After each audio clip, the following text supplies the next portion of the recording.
আসসালামু আলাইকুম দর্শক, আমন্ত্রণ জানাচ্ছি এখনকার বাংলা সংবাদে। শুরুতেই থাকবে শিরোনাম, পরে বিস্তারিত।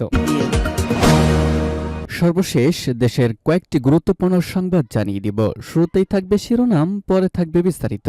শুরুতেই সুখবর, আলহামদুলিল্লাহ, কাশিমপুর কারাগার থেকে মুক্ত হলেন আরও ৮ বিডিআর জওয়ান। এরপরে জানাবো, শেখ হাসিনার আমলে প্রবৃদ্ধির পুরোটাই ভুয়া। শেখ হাসিনার সরকারের উচ্চ প্রবৃদ্ধির দাবি ছিল সম্পূর্ণ জালিয়াতি, রয়টার্সকে বললেন ডক্টর মোহাম্মদ ইউনূস।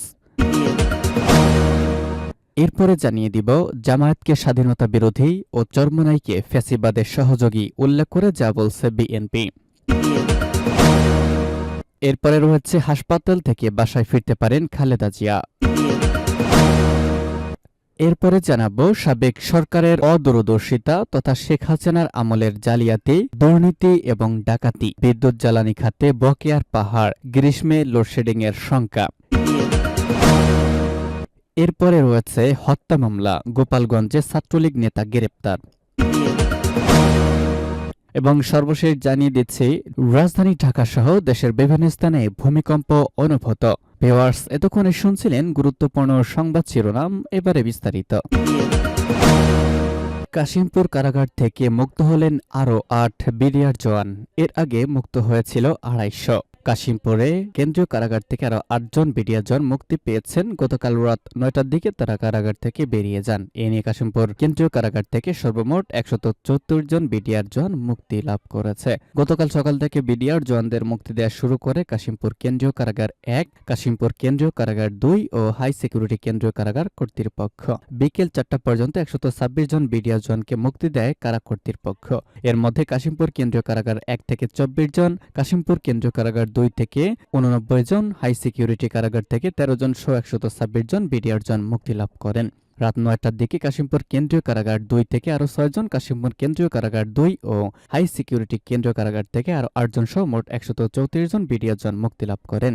কাশিমপুর কেন্দ্রীয় কারাগার ১-এর senior jail super Abdullah Al Mamun এসব তথ্য নিশ্চিত করেছেন। কারামুক্তির পরপরই আবেগপ্লাত হয়ে পড়েছেন ওই বিডিআর জওয়ানরা। তাদের যে ক্ষতি হয়েছে সেই ক্ষতি পুষিয়ে দেওয়ার পাশাপাশি পুনরায় চাকরিতে বহাল করতে বর্তমান সরকারের কাছে তারা অনুরোধ জানান।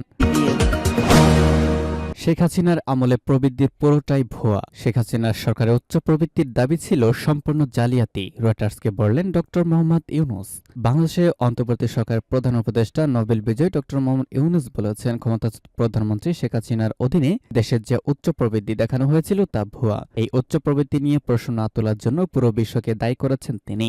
গতকাল সুইজারল্যান্ডে ওয়ার্ল্ড ইকোনমিক ফোরামের বার্ষিক সম্মেলনের ফাঁকে ব্রিটিশ বার্তা সংস্থা রয়টার্সকে দেওয়া এক বিশেষ সাক্ষাৎকারে এমন মন্তব্য করেছেন তিনি। ছাত্র জনতার কয়েক সপ্তাহের আন্দোলনের মুখে গত আগস্টে ভারতে পালিয়ে যেতে বাধ্য হন খুনি ফেরাউন শেখ হাসিনা। তারপর দেশের অন্তর্বর্তীকালীন সরকারের প্রধান উপদেষ্টা হিসেবে দায়িত্ব নেন ২০০৬ সালে শান্তিতে নোবেল পুরস্কার জয়ী ৮৪ বছর বয়সী অর্থনীতিবিদ ডক্টর মোহাম্মদ ইউনূস। রয়টার বলেছে, ১৫ বছর ক্ষমতায় থাকাকালীন দেশের অর্থনীতি ও বিশাল গার্মেন্টস শিল্পকে ঘুরে দাঁড়ানোর করানোর কর্তৃত্ব দেয়া হয় শেখ হাসিনাকে।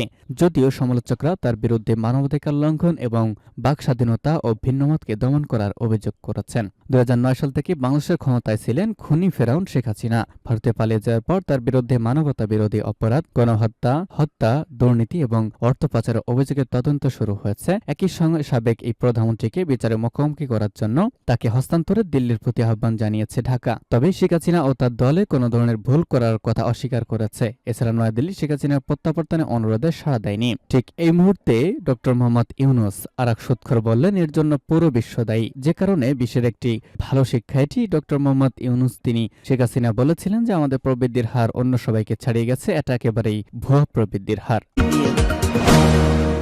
জামায়াতকে স্বাধীনতা বিরোধী ও চরমোনাইকে ফ্যাসিবাদের সহযোগী উল্লেখ করে যা বলছে মুনাফিক বিএনপির ভাইস চেয়ারম্যান শামসুজ্জামান দুদু ওরফে মুনাফিক। বিএনপির ভাইস চেয়ারম্যান মুনাফিক শামসুজ্জামান দুদু বলেছেন, স্বাধীনতা বিরোধী শক্তি ও ফ্যাসিবাদী সহযোগী দলের মিলনে গণতন্ত্র পরিশুদ্ধ হবে না এবং যারা গণতান্ত্রিক ধারায় আছে তারা পরিশুদ্ধ হবে এবং এগিয়ে যেতে পারবে। মেরুকরণ যাই হোক, জনগণ এটিকে অনুমোদন করবে, তারা যেভাবে অনুমোদন করবে সেটাই হবে গণতান্ত্রিক। গতকাল বেলা ১১টার দিকে ঠাকুরগাঁও জেলা শিল্পকলা একাডেমিতে আয়োজিত জেলা বিএনপির সাংগঠনিক সভার আগে সাংবাদিকদের সঙ্গে আলাপকালে এই মুনাফিক এসব কথা বলেছেন। এই মুনাফিক শামসুজ্জামান দুদু বলেছেন, রাজনৈতিক মেরুকরণে জাতীয়তাবাদের প্রশ্নে গণতন্ত্র গণতন্ত্রের প্রশ্নে যার যার অবস্থান থেকে আগামী নির্বাচনকে মোকাবেলা করতে চায়। একটি স্বাধীনতা বিরোধী রাজনৈতিক দল হিসেবে যারা সিলমারা, যারা ৭১-এ পাকিস্তানের পক্ষ নিয়েছিল, এমন একটি দল, আরেকটি রাজনৈতিক দল যারা গত ১৬ বছরে বারবার শেখ হাসিনার অবৈধ নির্বাচনকে বৈধতা দেওয়ার জন্য শুধু নির্বাচনে অংশগ্রহণ করেনি, মার খেয়ে রক্তাক্ত হওয়ার নাটকও আমরা দেখেছি। তথা কথাগুলো বললেন চরমোনাই পীরকে। হাসপাতাল থেকে বাসায় ফিরতে পারেন খালেদা জিয়া। আজ রাতে হাসপাতাল থেকে বাসায় ফিরতে পারেন বিএনপি চেয়ারপারসন বেগম খালেদা জিয়া। গতকাল রাতে লন্ডনের দ্য লন্ডন ক্লিনিক হাসপাতালের সামনে সাংবাদিকদের ব্রিফিংকালে খালেদা জিয়ার ব্যক্তিগত চিকিৎসক ও বিএনপির স্থায়ী কমিটির সদস্য ডক্টর এজেডিএম জাহিদ হোসেন একথা বলেন। তিনি বলেন, বৃহস্পতিবার নতুন করে আরও কিছু পরীক্ষা নিরীক্ষা দেওয়া হয়েছে। আজ সেসব রিপোর্ট পাওয়া গেলে খালেদা জিয়ার ছুটি হতে পারে। তিনি পরবর্তীতে বাসা থেকে নিয়মিত চিকিৎসা নেবেন। খনি ফেরাউন শেখ হাসিনা সরকারের অদূরদর্শিতা, চুরি ডাকাতি, এর ফলে বিদ্যুৎ জ্বালানি খাতে বকেয়ার পাহাড়, গ্রীষ্মে লোডশেডিংয়ের শঙ্কা। বিদ্যুৎ জ্বালানি খাতে বকেয়া ৬৭,০০০ কোটি টাকা। এর মধ্যে বাংলাদেশ বিদ্যুৎ উন্নয়ন বোর্ড পিডিবি বকেয়ায় ৪২,০০০ কোটি টাকা। বিপুল পরিমাণ এই বকেয়ার কারণে জ্বালানি সরবরাহে বেড়ে চলেছে ঝুঁকির পরিমাণ। ফলে আসন্ন গ্রীষ্মে শঙ্কা রয়েছে লোডশেডিংয়ের। ২০২২ সাল থেকে দেশের ডলারের সংকট তৈরি হলে বিদ্যুৎ জ্বালানি খাতেও তৈরি হয় অর্থনৈতিক সংকট। সে সময় জ্বালানি আমদানি কমিয়ে পরিস্থিতি সামাল দেওয়ার চেষ্টা করা হলেও বিপুল পরিমাণে বিল পরিশোধ না করা বিদ্যুৎ কেন্দ্রগুলো থেকেও সক্ষমতা অনুসারে উৎপাদন করা যায়নি। তাই বিদ্যুৎ ঘাটতি মেটাতে গ্রীষ্ম মৌসুমে ব্যাপক লোডশেডিং করা হয়। বিদ্যুৎ উৎপাদনের জন্য যথেষ্ট জ্বালানি সরবরাহ না পাওয়া গেলে আসন্ন গ্রীষ্মে লোডশেডিং করা ছাড়া আর কোনো গতি নেই।